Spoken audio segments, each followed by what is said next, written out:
Let the second order linear homogeneous ODE be y double prime plus pxy prime plus qxy is equal to 0.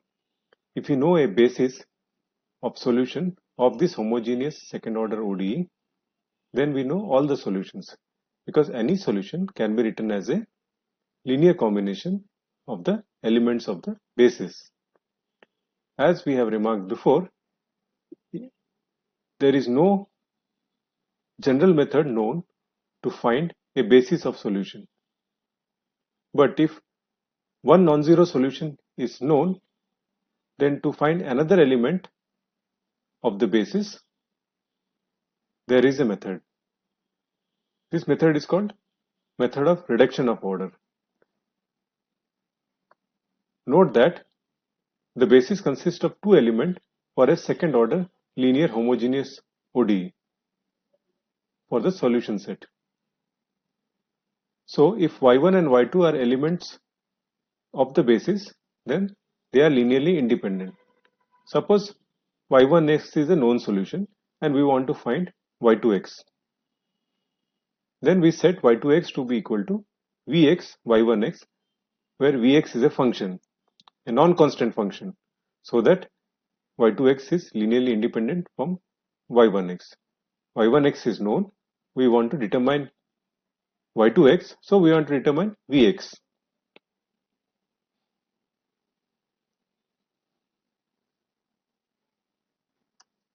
Now we want y2 to be a solution of this ODE. So you replace y by y2, this equation should still hold. So when we replace y by y2, we have this expression here. So we have y2 double dash plus px y2 dash plus qx y2 is equal to 0.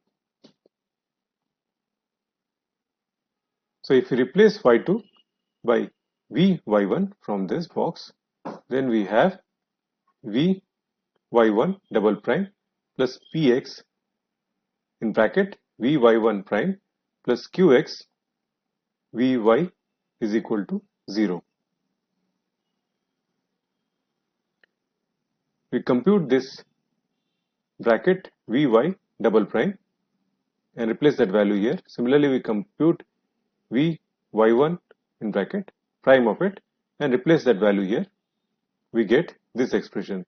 So 0 is equal to this replaced by this first bracket derivative replaced by this thing, because the first derivative of vy1 together is v1 dash y1 plus vy1 dash and its derivative, and here also it is first derivative of vy1, so that expression comes here multiplied with p, and then the last term comes as it is q vy1.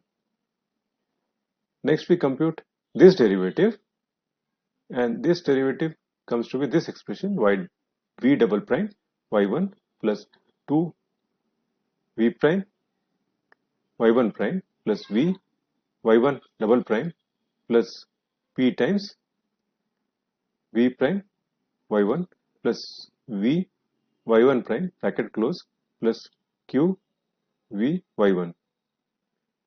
If you simplify this equation, we collect all the terms which has v in common. So we get one term from here, one term from here, and one term from here. They together give v times bracket y1 double prime plus p y1 prime plus q y1 bracket close plus all the terms which has v prime common from here. So we have this term here and this term. So we have v prime bracket 2 y1 prime plus p y1 bracket close, and the only term with v double prime, so v double prime y1. Now we know that v1 is a solution of the ODE. So this term here should be 0. We write 0 for this and write the rest of the terms here. So 0 is equal to this expression. This expression, though it looks like it's a differential equation of second order in V, if you look at it carefully, it's a differential equation of first order in some terms of V dash. This is a separable ODE with dependent variable V dash and independent variable X. We rearrange the terms here in this way and then integrate this with respect to X.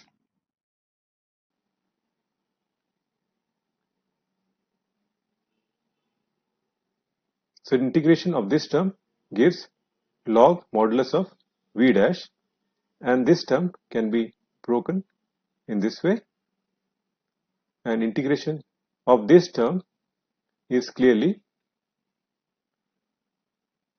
minus 2 ln of modulus of y1, but then minus 2 goes inside to give ln of 1 by y1 square, and minus integration of this gives us integration p dx. Now here also we can introduce a logarithm and an exponential, and then we can combine it. So it will be v dash is equal to exponential of minus integral p dx, that is here, and divided by y1 square. From this we get this. So v dash has this expression from here. So you integrate v dash and we get v is equal to integration of e raised to minus integration p dx divided by y1 square dx.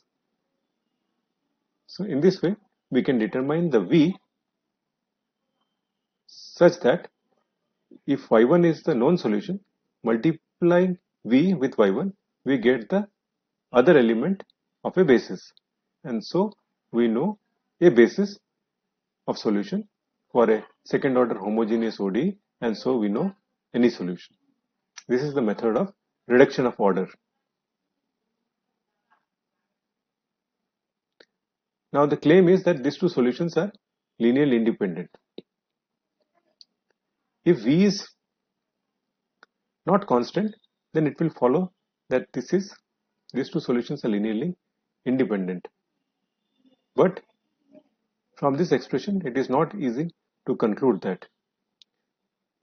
What we do is we use the method known to us to check something is linearly independent. We can check the Von scale of the two solutions. Von scale of y1 comma vy1 is equal to determinant of y1 vy1 y1 dash and bracket vy1 dash. So when you calculate the determinant, we get this expression y1 in bracket v dash y1 plus y1 dash v bracket close minus y1 dash v y1. So here this term and this term cancels and we get only the first term, that is y1 square v prime, and we already know what is the expression for v prime from the previous slide. So v prime is this expression, exponential of minus integration p dx divided by y1 square. So replacing v dash by this expression, we get y1 square times e raised to minus integration p dx divided by y1 square. So y1 square and y1 square will cancel and we get exponential of minus integration p dx. But since exponential is not zero function, so this is not equal to 0 anywhere. So the Von scale of this function is not 0 anywhere. So this means that y1 and vy1 are linearly independent. Now we will see an example of the method of reduction of order. Given that y is equal to x is one solution, find a linearly independent solution of the differential equation bracket x square plus 1 bracket close y double prime minus 2x y prime plus 2y equal to 0 by reducing the order. So this is the first solution, y1 is equal to x. We want to find the second solution, so y2. So we write y2 is equal to v times y1, and we have to determine what is v. So y1 is x, so y2 is equal to vx is what you have, and we want to determine vx. Vx is integration of e raised to minus integration p dx divided by y1 square dx. So in this expression, what is our p here? So we have to divide this by the whole equation by x square plus 1 to get it in the standard form. So then we can get the px from here. When you divide this whole expression by x square plus 1, you get the px here to be equal to minus 2x divided by x square plus 1. So we replace p by minus 2x divided by x square plus 1. So we have this expression here. Now this minus minus will cancel. When you integrate this, we have the derivative of this in the numerator. Derivative of the denominator we have in the numerator. So here we just have e raised to log of x square plus 1, which will be just x square plus 1 in the numerator. And this is easy to compute. This can be broken into 1 plus 1 by x square, its integration, and integration of 1 is x, and integration of 1 by x square is minus 1 by x. We don't use the constant of integration here because for this method we don't need the constant of integration, because later anyway when you want to find the general solution we have to put constants. So y2 will be equal to v times x, so it is equal to x times bracket x minus 1 by x. Multiply, we get x square here minus 1. Now are this y1 and y2 linearly independent? So y1 was x and y2 is x square minus 1. Clearly they are linearly independent. What is the general solution of this? What is the general solution of this second order ODE? It is c1 times x plus c2 times in bracket x2 minus 1 bracket close. Next we see the Abel's formula for Wronskian of two solutions of a homogeneous linear second order ODE.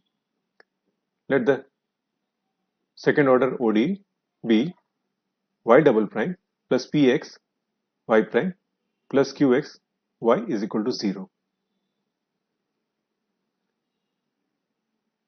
Our claim is that the Wronskian of two solutions y1 y2 of this second order linear ODE satisfy the differential equation. The derivative of Wronskian is equal to minus px times the Wronskian, and the Wronskian is given by Wronskian of the two solutions y1 y2 evaluated at x is equal to Wronskian of the two solutions y1 comma y2 evaluated at x naught times e raised to minus integration x naught to x pt dt for some x naught in the domain interval. So we want to prove this formula, these two formulas. So we proceed. So let us first introduce notation wx for Wronskian of y1 comma y2 evaluated at x. Then we can write the Wronskian to be equal to in bracket y1 y2 prime minus y1 prime y2 bracket close evaluated at x, and when you take its derivative, clearly the derivative of Wronskian evaluated at x is equal to bracket y1 y2 double prime minus y1 double prime y2. You can clearly see this is the derivative of this. You can compute it and see, and this should be evaluated at x. In addition to this, since y1 and y2 are solution of this second order linear ODE, when we replace y by y1, this equation should hold. Similarly, when we replace y by y2, this equation should hold. So we write this fact here, and while writing, we take this entire thing on the other side. When we take this entire thing on the other side, it will be y double prime is equal to minus px y dash minus qx y, and then replace y by y1 and y2 respectively. So we get these two expressions here. Now we can substitute y1 double prime and y2 double prime from this expression into this expression of w dash. We get w dash x to be equal to, you see, there is y2 double prime and y1 double prime here. So we write this thing here.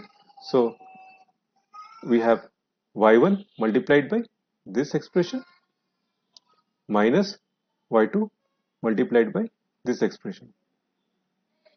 Check here. So this is what we get here. Here there is a cancellation of this particular term. So only this and this term remains. Here p is common. So we take p outside,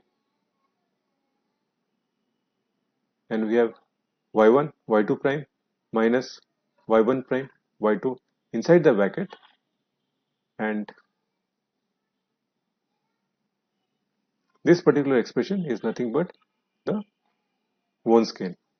So we have already obtained that w prime x is equal to minus p times wx. This was one of the claim. This was this claim.